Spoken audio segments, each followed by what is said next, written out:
What is up, everybody? Welcome to the Bearded Brown Show, the Browns Morning Brew episode. Today we're going to talk about, obviously, the 1-1, our Cleveland Browns, and the 0-2 Giants. They're not too giant right now, it seems, and I'm okay with that. Coming into Cleveland, it's going to happen. We have some stuff to talk about today, some fun stats we got, and lots going to be going on tomorrow. It's our last home game before 2 away games that we should hope to win as well. But yeah. One game at a time, right? One game at this game could set up a nice little 4-game winning streak if they play according to their potential. Right. And well, not their potential. Yeah, their potential, because we think they could potentially be a better team than what they're playing now. And by Philly, hopefully the line is all together, and then Watson's playing better, and then Philly's having some injury issues and quarterback issues. So hopefully, that game can be more competitive than what we think. So I'm excited about this game. So am I. We're going to get into the injury stuff here in a little bit. We got some quick news to touch base with. Everybody heard about the Mike Hall incident. They had court on the 19th. Angel, do you want to fill us in on that? Yeah, he pleaded no contest.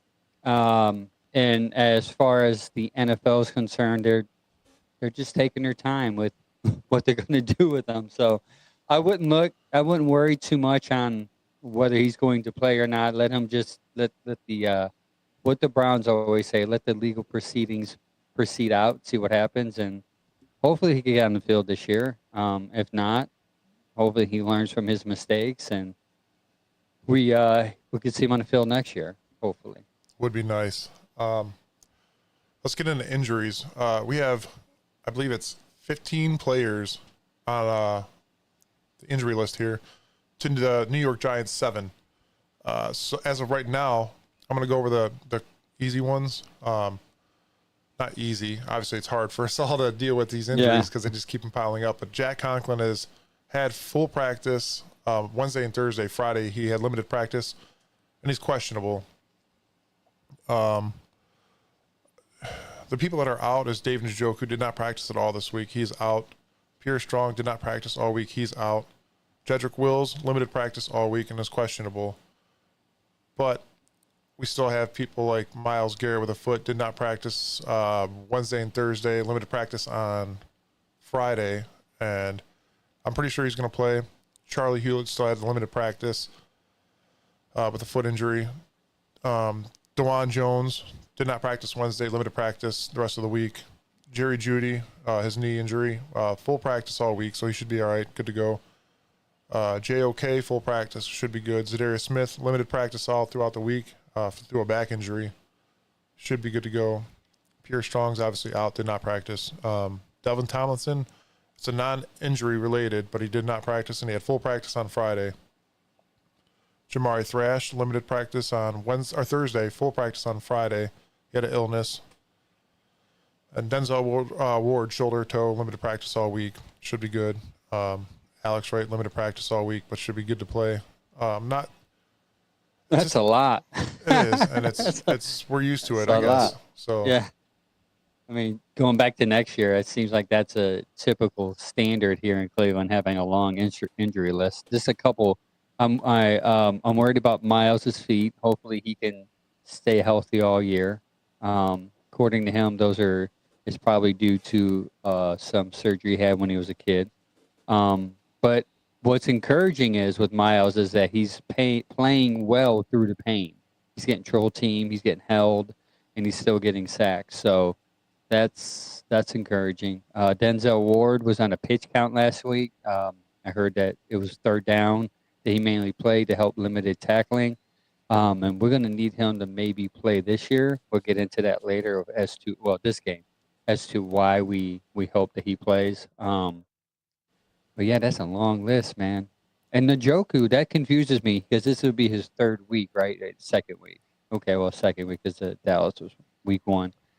As to why they haven't put him on injured reserve yet, because of, I would figure it's going into his third week being injured. Maybe he'll show some improvement next week. Yeah.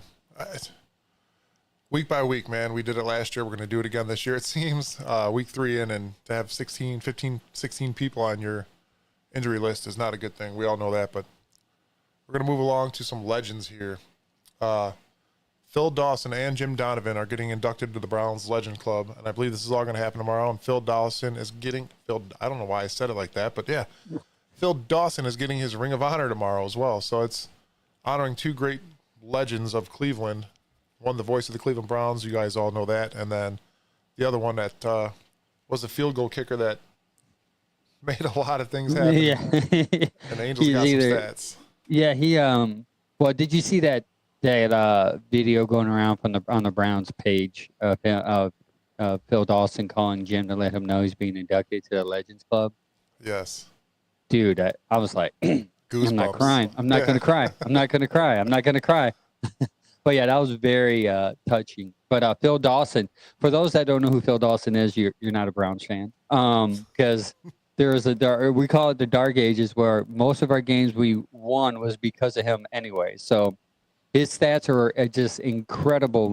These are just stats when he was here, not when he left. But field goals between 20 and 29, he made 107 of them. Field goals between 30 and 39 yards, 95. Field goals between the 40 and 49 yards, 67. 67. That's great. And this, by the way, this is all before where it's just common now. It's common for somebody to hit a 50-yarder. It's like someone doesn't hit a 50-yarder, they're going to get cut next week because it's expected of them to do that. I blame that on global warming. Yeah, global warming. It's like global warming's pushing the ball further. It's just science, okay? And 50 plus, 24 field goals made for 50 plus, and he's made a total of 305 field goals. And he had 84% of field goals was overall 84% overall. And that's pretty solid numbers there. Yeah, like for the Sam years said, that he was Mr. there. Automatic. Yep. He was a good one, and it seems like it took us a while to find a good one until we have one now, because he hit a couple of 50-yarders last week. We were like, all right, well, one 50-yarder last week, and he seems to be automatic too. Big leg Dawson over there. I like it. Let's get into the Browns versus Giants game, man. Obviously, there's going to be a lot of talk because both teams aren't playing superior football right now, I would say. I think the Browns are starting to look better, like they're knocking off some rust. They're getting better and better each week, it seems to be. There's some encouragement coming into this game for Browns fans. You want to hit on those, Angel? Yeah, there's a reason to feel encouraged. For one, the Browns are actually a 6.5 favorite in this game. Usually Vegas knows who's going to win, so that's encouraging. Alex Wright. Now, there's a lot of talk about Zadarius Smith not showing up, but that's been okay because Alex Wright in the last 6 games, obviously that's going into the last year, has 5 sacks.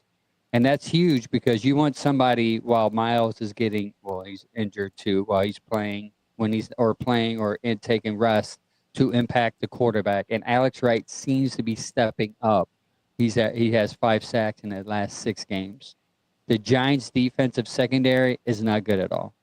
Not good.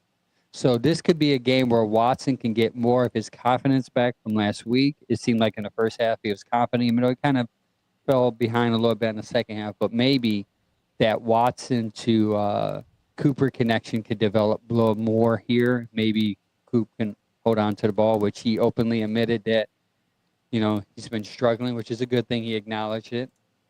Daniel Jones, who, if anyone wants to complain about quarterbacks getting paid, right? like not too many people are talking about Daniel Jones's contract compared to our quarterbacks. But Daniel Jones has fumbled 46 times in his 62-game career. That's 74% of the time he plays. He's just dropping the ball. He's just dropping the ball. Not only that, dude, he's averaging getting sacked 5 times a game. That's an average. 5 times a game. Average. That means automatically at least he's going to get sacked 5 times. So you could put it on the board right now. Somebody, maybe Miles will get 2, Alex Wright will get 2. Somebody will get 1. This game may be a huge game for it. Well, it's statistically, analytically, should be a huge game for our defense. What I want to see, honestly, is JOK getting 2 sacks. I think that'd be awesome. That would be good if everyone could get a sack. You get 13 sacks, 14 sacks. That'd be amazing. In a perfect world. In a perfect world, yes. He's also been sacked 6 times in the last 2 games, sacked 10th in the most in the NFL. So he's getting sacked a lot early. Obviously, our defense can do that because Myles Garrett he's the only player to force a fumble and get a sack each game of the season. So statistically, if Myles is sacking the quarterback while forcing a fumble, and Daniel Jones gets sacked a lot and he fumbles a lot, statistically, there should be something happening in this game. Yeah, and the biggest thing we have to worry about tomorrow is Deshaun trending into a good direction? Is he going to fall off? Is he going to be the Deshaun that played in that Tennessee game last year? That's the Deshaun I want to see. Yeah, that's the Deshaun. And he showed shades of that against the Jaguars, like eluding out of the pocket, trying to find an open defender. Looked like he was going to get sacked a couple of times. So there were some shades of the old Deshaun in Jacksonville. That's why a lot of people felt encouraged going into this game by his development. Yeah, getting rid of the ball quick. That's the biggest thing. You can't hold on to the ball for long, especially in this league when you're playing a subpar defense that can get in there. You got to get rid of the ball. And that comes to our next subject here. The Browns, as of right now, are 15-2 in game without turnovers. If you don't throw, if there's no turnovers, we're more likely to win a game. Obviously, that goes for every team, but that's just our stats. And as very Browns like to win the turnover battle and still lose the game. So, I mean, it increases your odds to win the game if you don't turn the ball over. And if Deshaun Watson can take care of that ball, make good decisions, especially against a team like New York. I feel like he doesn't. This is another game where he doesn't have to do a lot to win, because New York is so bad. Our defense can win the game. We just want you, Watson, to get acclimated with the system again, get comfortable, get into your reads, get that shoulder rust knocked off, whatever's left on there, and just have a good game. Play average. Play average is what we're saying right now. I mean, that goes to show, honestly, week 1 when he went 19 for 30 for 149 yards, 1 touchdown, 2 interceptions, we lost that game. 2 interceptions. Yeah. Week 2, he comes in 12 for 19 for 82 yards, 0 touchdowns, 0 interceptions. Went under pressure week 1, 5 of 15 for 20 yards. And week 2 went 10 for 15 for 104 yards. It's a dramatic difference. That's a huge difference. That's an 84-yard difference, and he's hitting. He's just missed 5 of them. Maybe most of those were drops anyways, but considering how many drops we have this season. So that's encouraging to see him progressing. So you would hope that he would at least get that number up to 150 under pressure. And you would hope to see another this week in general in game where it's more than 82 yards. You would want to get him in the 120. With their corners and safeties, I want to see him actually have a 200-yard plus game. Yeah, with at least 2 touchdowns. That'd be amazing. I could see it. That's what I'm hoping for. 220, 2 touchdowns, and it's like a double-digit win type of game, because your defense is going to – think your defense might score even. I mean, they scored 2 points last week. So they should be able to score on this offense. Man, that really wrecked everybody's score proposals last week when that safety happened. Honestly, you never think. Safeties are a rare occasion. I think there was 2 last week in the whole NFL, though. But that is, you don't think about a safety happening until it happens, and you're like, crap, that messed up my score. Right. So there's all the encouraging aspects of tomorrow's game. There are discouraging aspects as well. You got Giants coming in here at 0-2. They're hungry. They want to win a game. I don't think it's going to happen. We'll do a score prediction later, but why you guys should feel discouraged is the missed opportunities with turnovers. That's a huge one. Huge. I think they're -2 right now is because Watson had 2 turnovers last against Dallas. Yeah. And none last week. And the thing is, like, the opportunities are there. So that's why it's discouraging for me because you've had MJ drop one, Everybody Ward dropped one. Ward dropped a couple. I mean, you've had multiple opportunities, and you should be able to get enough pressure on Daniel Jones to get pick sixes. Shout out to Sam for the 100 stars sent on Facebook. Appreciate it. Thank you, Sam. But yeah, so you should be able to get pressure on Jones to create turnovers. Where that's just not the fumbling part. Like he can throw a pick or two in the game. You can literally let this game from beginning to end just like be horrible for New York. You cannot give them hope, and that's my worst fear, is that you give them hope where they think they can win because they do have some, maybe a couple playmakers on offense we'll get to. We have to keep momentum this entire game. Yeah, that's key. We watched it happen last week where the second half came out and momentum was just gone. Like, what the hell did you guys do? Why are we doing this now? Your halftime adjustment was that poor where literally nothing. Well, obviously at the end of the game, it was down to the nail-biting experience that we all got to watch last week. But there's so much more to this game, I think, where it's going to be. This might be a big win for Cleveland, like a big win. I'm thinking like 34-10. Yeah, double digits, 14, 2 touchdowns. Yeah, I could see that. But one thing that we do have to mention is what killed the momentum in Jacksonville was every time they get a plus yards, there's a penalty bringing it back. So we have to. That's how we can. This is how we will defeat ourselves this game against New York, is if we don't clean up those penalties. Especially after the plus yards. You know, if you get 10 yards on a run or a throw, and then you get a holding on the offense or somebody's face maxing, and you're bringing that back, that's just another missed opportunity. You're giving them an opportunity to stay in the game. Sonny on TikTok says, we need this one. I think going over 500 will be a major boost in confidence for this team and the fans. And yes, again, that goes back to the penalties because last week it was 13 penalties for 100 yards. That's an automatic touchdown. Jeez. I don't like that. It's offense and defensive line mainly, and they're all pre-snap penalties. Yeah. You cannot have a guy in motion. You can have a guy in motion, but they have to be. Everybody else has to be set.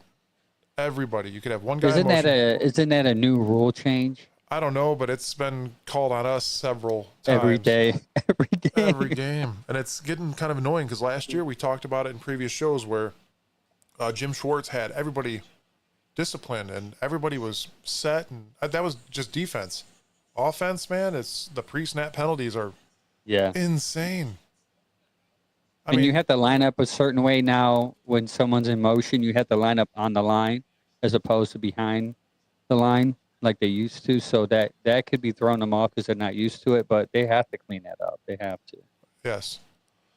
The other thing to feel discouraged about is last week the Giants did score 3 touchdowns against the Commanders, but at the same time, it is the Commanders. The Commanders don't have the defense that the Cleveland Browns have, so I'm not super worried about that. But the thing that worries me is both defenses this year average to give up 5.5 yards per play. Yeah, that's a touchdown every 2 times you touch the ball. Oh, first down, sorry. Every time you touch the ball, second time. Yeah, we have to clean that up. Yeah, and then offensively, the Browns are averaging 4 yards per play, and the Giants are averaging 4.5. I think, again, with Deshaun Watson knocking some of this rust off, he's only going to get better and better by week. Hopefully we'll see that number adjusted as well. And I have a lot of faith in this game that that's going to happen. Yeah, I think that number per play will go down because I think a lot of that number came from the Cowboys game because obviously they shut down Jacksonville last week. So hopefully that number will go down if we shut down New York. Yeah. But it's the typical. Maybe it's just the Cleveland fear in me where you're like, oh, this is a game they're going to win. And then they come out so flat and it's just like everything doesn't go their way and they end up losing by 3 points. I thought that was going to happen against the Jacksonville Jaguars. I'm like, we should be winning this game by double digits. But because we're keeping them in the game, whether it's mainly penalties, this is gonna bite us in the butt. But shout out to our defense for getting that safety, to locking it down. Yeah. Sam says 3rd and 3, 3rd and 5 is Yeah. always better than 3rd and 10, 3rd and 15. So penalties have to get cleaned up. 100%, Yes. man. 100%. The biggest worry tomorrow, obviously, is Malik Neighbors. He has more than half of the Giants' receiving yards so far this year, Angel. And last week, 18 of the 27 passes were to Neighbors, and that was the highest target share in the last decade. Yeah, I mean, I think we have the defense to stop him because you can move MJ over if Ward isn't up to par with his shoulder. So I think we can limit that. My issue is like this dude can break off. I mean, because he seems to be one of the top receivers in this draft, and if you're doing that on New York and you're the only talent they're displaying, and he's probably still getting double teamed anyways, and he's still putting up good stats. Yeah, it's something that we're gonna have to look into. I'm sure Stefanski and everybody's got a game plan for that. Watching tape throughout the week, getting that situated. We're gonna shut down Malik. Yeah, I'm confident Schwartz will shut him down because they're going to try to shut him down and let somebody else beat him, whether it's the running game or another receiver. Yeah, I don't think their running game is doing too great. I mean, they got Devin Singletary, which is on my fantasy team, and I wasn't even going to play him, but I am. I don't know why. I don't know why. Man, I want you to do good. I want you to do good, but not good enough to beat me. Yeah, just rack me up points by yards, not touchdowns. Yeah. I'll be all right. Just rush for 200 yards. Yeah. That's all I want you to do. See, that's why it's hard for me to play fantasy. I got burnt out with it one year. I had like 4 or 5 teams, which is a huge mistake. But then you're like, find yourself rooting for teams that you want to go for. Like, man, why did freaking, it's like, it's a mixed emotions. Like, man, my receiver got 2 touchdowns, but it was on the Browns. Like, I hate that. And, you know, the Giants aren't bad. They just seem to have poor game planning. And a poor quarterback, I would say. But that quarterback, that quarterback needs. Here's my thinking. It's like, you suck, man, and you just get into this heavy drafted quarterback this year that's coming out, and you put a quarterback with Neighbors, and you'll be back. Yeah. So they're a quarterback and a running back, in which they gave up a Barkley, which if you're following any reels that Giants show, what do they call Hard Knocks, of how it happened, it's like, dude, guys are getting smacked in the face right now because Barkley's literally most of Philly's offense. He could be great on what you're doing, but we'll see. Sam has a good point. Amari Cooper needs to show up Yes. this game. That's the biggest thing, honestly. It's our number one wide receiver. He has to catch the ball. The good thing is I think once Coop obviously catches the ball, he doesn't have as much pressure as he had last year, I feel, because I feel Jerry, I know we keep on calling him wide receiver 2, but I think Judy can be a wide receiver 1. I mean, if he's trending in the way he's currently trending. Right. Last week's game. Last week's game he was open. And at some point he's going to be getting double coverage because they're going to be like, oh, Coop can't catch. So hopefully Coop. I do think I texted the group and I said I think this is Coop's breakout game. I think he'll get about 50, 60 yards in the touchdown. Sam, we're not going to talk about fantasy because you blew me out last week. I missed 50 out points on because Alvin Kamara, man. Alvin Kamara. The Saints, man, I think they're surprising the whole league right now. Oh, yeah. A lot of people don't think it's consistent, but we'll see. We'll see. I'm worried about this friggin'. I was hoping Pittsburgh will lose on Sunday because of Herbert, but it looks like he's trending not to play. So that might be another 13-3 win. Well, 15-3 because they'll get field goals the whole time. Dude, my game of the week was that Falcons-Eagles game. That game was insane. That game was, Barkley dropped the pass, man. And it shows you that the analytics and the trend in NFL now, I'm speaking this to defend Kevin because I'm sure it's going to happen with us here later in the season. It's the pass on 4th and short. Or 3rd and short. It's a pass is more effective than running. And I know a lot of people are like, whoa, that's insane, run the ball. But analytically, and if you look at the play call, it works. The only thing that didn't work was Saquon dropping the ball. But then you would look at it from an analytical point that Barkley is one of the worst receivers catching out of the backfield, then you would question why are you throwing it to Barkley at that time? And Throw that's it to that's somebody what we else. do though. It could be 3rd and 7, and Kevin Stefanski Yeah, runs the that's ball too. with a guy Yeah. that's averaging 3 yards per carry. Players. Yeah, you can't throw. You can't. I don't think you should be running on 3rd and 7. I think that's a run. I think that's a throw play. Yeah. I'm not in their playbook, but logically, I'm just saying like A you're not quick gonna get play 7 action yards. pass, Yeah. get rid of the ball, boom. You got your 7 yards. That Yeah. could happen 9 times out of 10. That's play action, man. It works for me, anyways. No, Especially yeah, when I'm I playing think it Madden. does. Well, I think the Browns. I think any other team it would work, but for some reason the Browns just don't do sweeps well, jet sweeps or anything underneath. For some reason, it just never works for them. They'll get the guy, he'll get 2 yards, and he's tackled. Yeah. It's like crap. But another team is running for 15 yards. Well, here we got something that we haven't done in a while that we're going to do today. And I gotta knock the rust off. guys, but yeah, you go boy.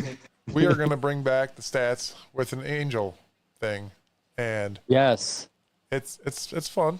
Angel's got some stats that he pulls up, and we talk about it, and you guys can comment and tell him how great he is. Hopefully. Yeah, let's get into it. I'll play your intro, Angel, and then bam, you're on.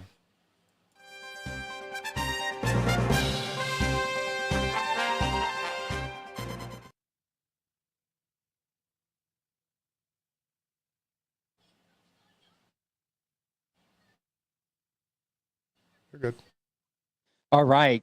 So let me start this off by telling you there's some encouraging development happening on our defensive end. Alex Wright. Let's focus on him for a second.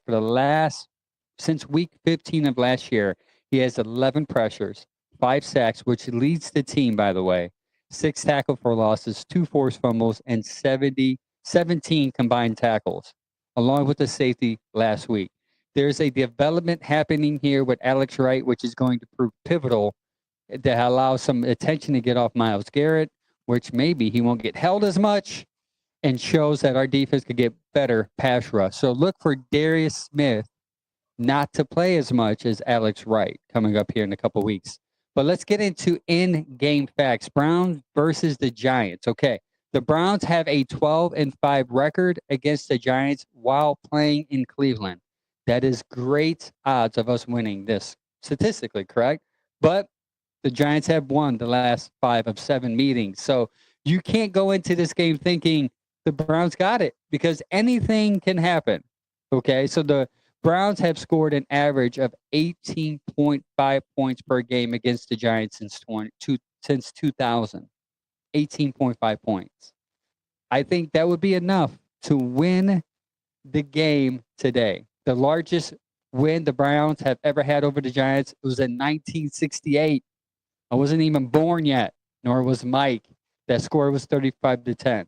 The largest win over the Browns the Giants ever had was in 2012, 41-3. Yes, 41-3. Let's hope that score is flipped around here in 2024 where we win 41-3. The Browns have, this is an encouraging stat for us. This is why I think it's going to be a defensive win mainly. The Browns have 25 sacks in the last 10 games against the Giants since 2000. 25 sacks. And maybe that's why we only average 18 points per game against them since 2000 because it's a defense-heavy game. Lastly, the Browns are 4-2 against the Giants when decided by 7 points or less. So let's score more than 7 points. By that way, the odds increase. That's it. That's all I have for you today. Hope you enjoy that. Boom. And Are that we was back? Stats and Facts with an Angel, brought to you by the Doug White Allstate Insurance Agency. If you guys need insurance, check them out. Also, if you need any excavation needs, call Chris at CB Excavating. He will take care of you. Don't hesitate. Yes. Just call him. That's all you got to do. Yeah, just at least get a quote. You know, insurance is high right now. Right. Home insurance, auto insurance, everything is going up. Give Doug a call. If you need some work done around the house, give CB Excavating a call. Let's see. Let them know also that, hey, I heard you on the Bearded Browns podcast. By that way, they can know, you know, that you actually listen to us when we tell you to do something. All right. Let's get on to rants. Do Rants. Oh, man, rants, yes. you want to go first? Do you want me to go? Oh, she's looking like she's ready to rant. This is the birthday girl today. Happy we have a little birthday. party. She, how old are you? Oh, 6. You didn't want to say it in the mic. All right, Daddy's got a show. We'll celebrate you later. We're celebrating me now. Yeah, I could go first. Sure, why not? My rant is this. Cleveland Browns fans, stop being dramatic with your quarterback. It's just that simple. He's shown improvement. He's growing into, and I know it's taken 2-3 years. I know it's not when it needs to happen, but Deshaun Watson has shown some improvement the last 2 games.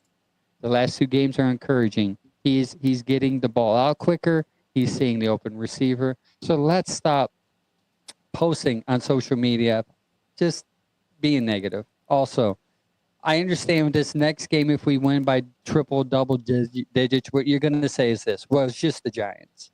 Well, the problem is that they would lose against the Giants. You would make fun of Deshaun Watson for losing against the Giants. So if he contributes to this game's win, please just give him a little bit of love. It's okay. Let's stop the hate and love. That's it. Nice. My rant this week is going to be about Pittsburgh Steelers fans. Yes, you guys stink.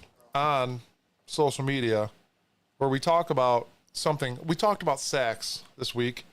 The Browns. Wait, team what? Yeah, because the Browns are leading the league in sacks right now. I thought you said something else. Sorry. Oh, I was like, you're talking about social media? Jeez. Wow, we're getting rated R over there. But yeah, sacks. So sacks. We brought we commented on a video, and all these Pittsburgh Steelers fans just bombarded it and brought up the TJ Watt crap again. It's simple. And somebody said it's a participation trophy for Myles Garrett to win the Defensive Player of the Year. And it may be that, but who cares?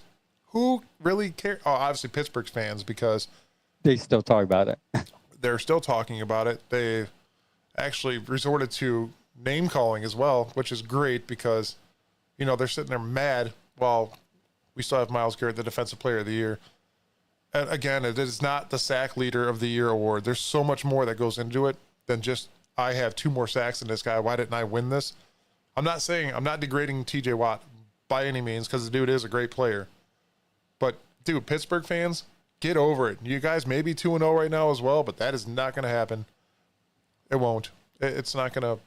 You guys have Mike Tomlin that's getting you these wins, and that's great. And you have TJ Watt. That's really, I got to say, about all you have.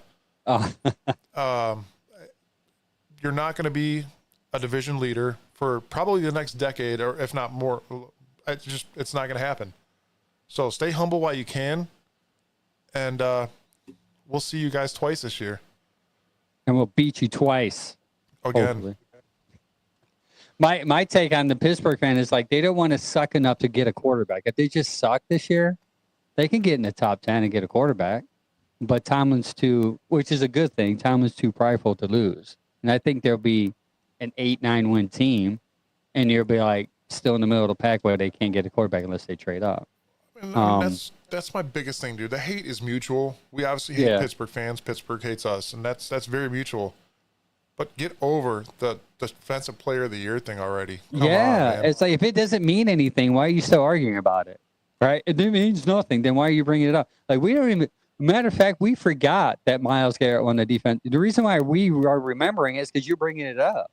It does literally mean nothing. It doesn't. It does, but it doesn't mean nothing. You're right, but when it was presented to him as a win, you guys made it something by your crying about it. Right? We celebrate, like, congrats to Myles Garrett, and they're like, oh, it should have been TJ Watt, blah, blah, he had that, blah, blah, blah. But it, like you said, it goes in more than just sacks. Did you see how many times Myles, look at the Jacksonville game. I'll give you an earlier game. Last week, he was being bone rushed, pushed down, no calls, but he's still getting to the quarterback. With a bad foot. With 2 bad feet. It's insane. Now, I'm not taking anything away from TJ Watt, because I think he's great. I'm not going to say probably, but he is great. But like you said, why are you bringing something up that happened last year? Let's focus on this year and see what happens, because you guys are probably going to be just out of the playoffs. Yeah. So, yeah. Pittsburgh. That's take that. Ravens against Dallas tonight, this week, 4:00 game. I think Dallas can win that one. and I think that would make Ravens 0-3. Since he has Washington, and I think that game they could win that game, but I wouldn't be surprised if they lose it. I think T. Higgins is coming back for them too, by the way. Do you think the Ravens are going to go 0-3? I do. I think the loss to Dallas last week is going to wake them up, and I think that defense is going to suffocate. Man, I was going to call him Myles Garrett. Going to suffocate. Man, what is the quarterback's name again? Shoot, mind fart, brain Who, freeze. Dak Prescott? No, the Baltimore's quarterback. Why can't Lamar I? Jackson. Lamar Jackson. Yeah, I think they're going to suffocate Lamar. And here's the thing: a lot of people don't notice this early. They have 2 rookies on the offensive line. He has no time to throw. He has no time to go through his reads. What Dallas did to us is what they're going to do to Baltimore against those rookies. Michael Parsons is going to have a great game, and I do think Dallas is going to beat Baltimore. It might be close again, but I think they're going to go 0-3. And then we got Cincinnati versus Washington Commanders. Yeah, I think that is a winnable game for Cincinnati, but I don't think. Yeah, I think they're going to win because they have a rookie quarterback, and no rookie quarterbacks have thrown for a touchdown this year so far. Yeah, no BS. I went to a body shop. I sent you guys a picture in our chat. I went to a body shop this week, and there was a huge Cincinnati Bengals sticker, the shape of Ohio, and the Bengals logo in the middle of it, and it was on a dumpster. And I sent the picture to the guys, and I'm like, man, this is right where it belongs. I'm glad my stepson isn't here. He's at a soccer game right now, but. Yeah, I'm going to post that later. We'll post it to show our followers. Yeah, it was hilarious when you sent them. I was crying. It was funny. Sam said TJ Watt is great, but his downfall is that he's such a crybaby, which I agree. When things don't go his way. Just like the Steelers fans. Just like Steelers fans. They have a great coach, but complain that he doesn't get them in. I mean, you have a great division, too, so that factors into the fact why Tomlin really hasn't won. Maybe the reason why he won so much is because the division wasn't as good as it is now, but that's a different topic for a different day. Yeah, we will talk about that Tuesday. This show Tuesday, it'll be the post-game show. We're going to talk about the Giants game and versus the Browns, but Chad will not be here with us this week. It will just be us again. Yes, it's going to be just us again, and he will be back the following week. He's got some doctor stuff going on, but he will be here the following week. So it's going to be a different show without Chad. I'm going to put a picture of Chad up in his box still. Yeah, we need to do that. In memory of Chad for a week. Chad will be missed. Yes. But yeah, with that being said, Super Bowl, Super Browns. Yes. Yeah. Go Browns. Victory today. It's tomorrow. Yes. Go Buckeyes. They're going to win. Yeah, against Marshall. That's a noon game. Yeah, it's High a noon game today. Yeah. I knew. But yeah, we will see you guys Tuesday. Thank you for joining us. Make sure you like, subscribe, and share. Pray for me. I have girls coming over doing a spa night for my daughter's birthday. Pray that I don't get wrapped up in the spa treatment, which I probably come grab the rest of this bourbon. I might need it. Might need it. Yes, just win. Yep. Yes, Sam. All right. Thanks, guys, for viewing us. Follow us on our socials. We will see you guys